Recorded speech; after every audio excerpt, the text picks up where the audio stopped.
Assalamualaikum warahmatullahi wabarakatuh. Shalom, salam sejahtera, Om Swastiastu, Namo Buddhaya, salam kebajikan. Sobat YouTube, kembali lagi di channel saya, Sukron Channel. Apa kabar Sobat YouTube semua? Semoga Sobat YouTube semua selalu diberikan kesehatan, diperlancar segala urusan dan usahanya, dan diperbanyak rezekinya. Amin. Sobat YouTube, pada video kali ini saya akan memberikan kabar gembira.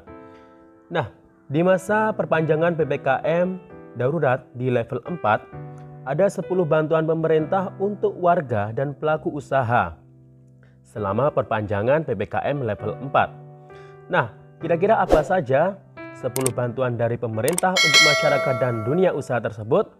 Sebelum kita lanjut, silakan yang baru bergabung di subscribe dulu channel ini dan ditekan tombol loncengnya agar Sobat YouTube semua mendapatkan pemberitahuan video terbaru dari Sukron Channel. Dan jangan lupa di-share di berbagai media sosial dan di-like apabila Sobat YouTube suka dengan video ini. Nah, bantuan yang pertama adalah bantuan program Keluarga Harapan atau PKH. Ini merupakan bantuan reguler dari pemerintah yang sudah berjalan sejak tahun 2007. Jadi bantuan ini sudah ada sebelum pandemi COVID-19. Nah, percepatan penyaluran PKH ini di tahun ini 2021 dianggarkan dengan alokasi 28,31 triliun dengan realisasi sampai dengan kuartal kedua yakni sebesar 13,96 triliun. Nah, indeks bantuan per tahun untuk KPM yang mendapatkan bantuan PKH hamil dan anak usia dini sebesar 3 juta per tahun. Untuk anak SD 900.000 per tahun, anak SMP 1,5 juta per tahun, SMA 2 juta per tahun, disabilitas dan lansia 2,4 juta per tahun.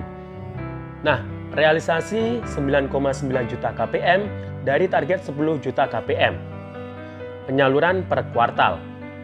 Nah, langkah saat PPKM darurat, percepatan penyaluran PKH triwulan ketiga atau tahap 3, ini sudah disalurkan di bulan Juli tahun 2021. Memang sampai saat ini bantuan PKH yang sudah cair masih untuk termin 1, termin 2, dan termin 3.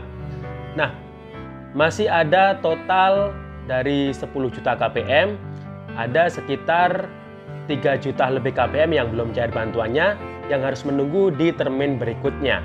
Yang kedua adalah bantuan pangan non-tunai atau program kartu sembako. Nah, bantuan ini diberikan anggaran 49,89 triliun. Untuk total penerima program kartu sembako atau BPNT adalah sebesar 18,8 juta keluarga penerima manfaat. Total bantuan untuk KPM BPNT setiap bulannya ini mendapatkan saldo bantuan BPNT yakni Rp200.000 yang ditransfer ke kartu KKS-nya masing-masing.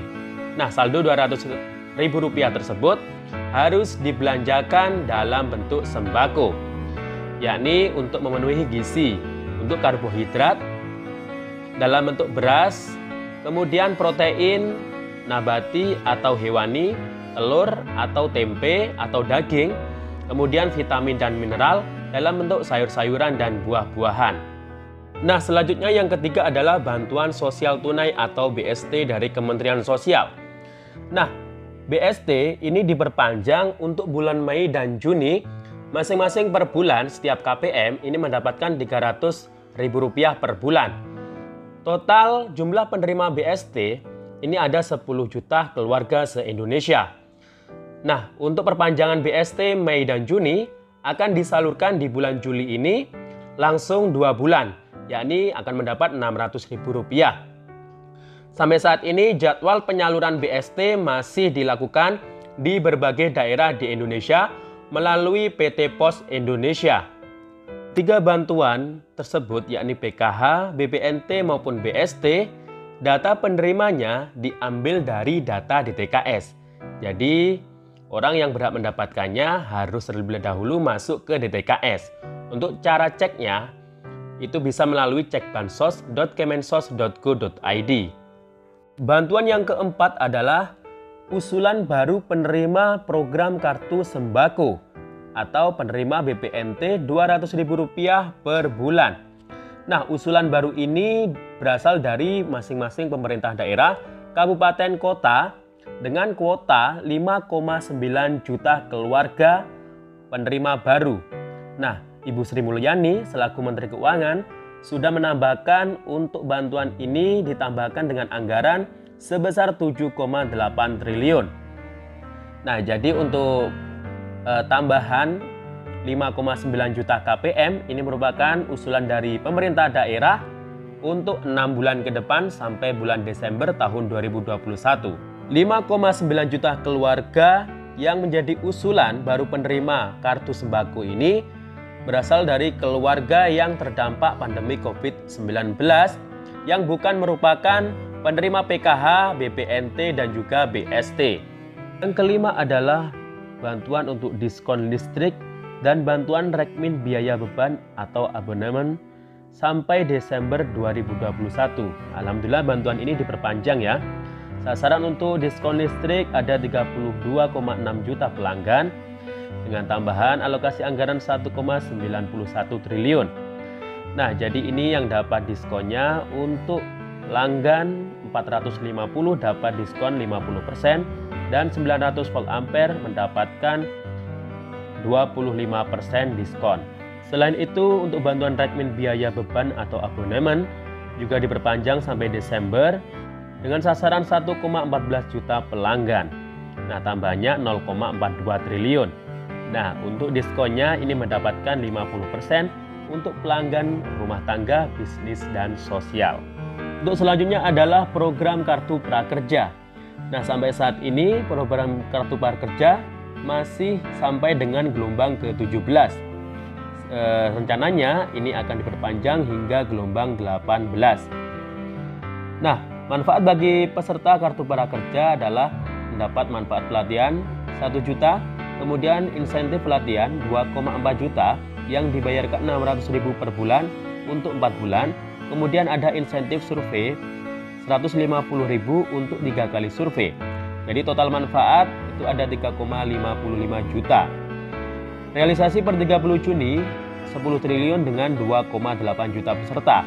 Dan di semester 2 ini akan dilanjutkan juga dengan anggaran 10 triliun dengan peserta 2,8 juta peserta. Yang ingin daftar Kartu Prakerja langsung bisa ke alamat www.prakerja.go.id. Nah, namun sampai saat ini memang belum ada pengumuman resmi mengenai dibukanya program Kartu Prakerja untuk gelombang ke-18. Ditunggu saja ya. Selanjutnya yang diperpanjang adalah penerima bantuan subsidi upah bagi para pekerja. Nah, pemerintah melalui Kementerian Tenaga akan menyalurkan bantuan subsidi upah pada tahun ini. Pemerintah telah menganggarkan dana sebesar 8 triliun bagi 8 juta pekerja di wilayah terdampak. Penerima BSU mendapatkan bantuan sebesar Rp500.000 selama 2 bulan atau totalnya Rp1 juta. Berikut kriteria penerima bantuan subsidi upah dari pemerintah. Yang pertama adalah warga negara Indonesia, yang kedua adalah pekerja atau buruh dengan upah di bawah 3,5 juta. Ketiga adalah masuk di zona 4 ya, yakni pekerja buruh calon penerima BSU berada di zona PPKM 4 atau level 4. Kemudian yang keempat adalah terdaftar sebagai peserta jaminan sosial tenaga kerja yang masih aktif di BPJS Ketenagakerjaan. Kemudian yang terakhir adalah pekerja atau buruh pada sektor yang terdampak PPKM antara lain industri barang konsumsi, perdagangan, dan jasa, kecuali jasa pendidikan dan kesehatan, transportasi, aneka industri, properti, dan real estate.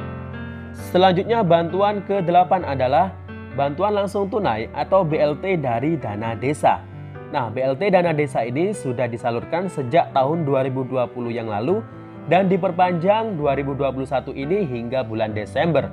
Total anggaran dari pemerintah untuk BLT dana desa adalah sebesar 28,8 triliun untuk tahun ini yang diberikan kepada 8 juta keluarga penerima BLT dana desa.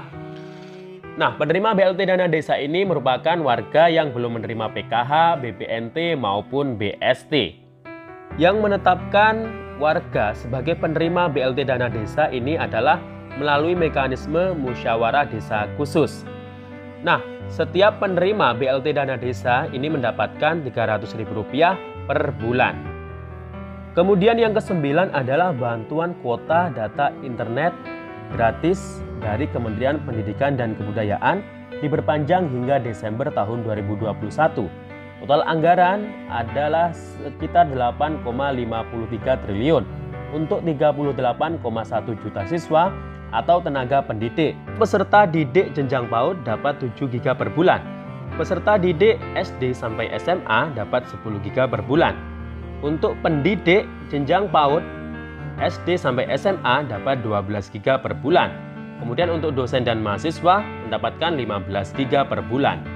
Nah, yang terakhir adalah bantuan sosial beras atau program bantuan beras dari Bulog yang akan mendapatkan 10 kg bagi masing-masing penerima.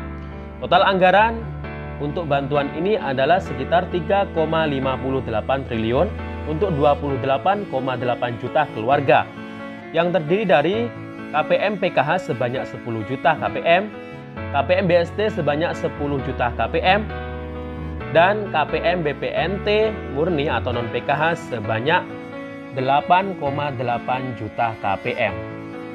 Ini dilakukan secara bertahap.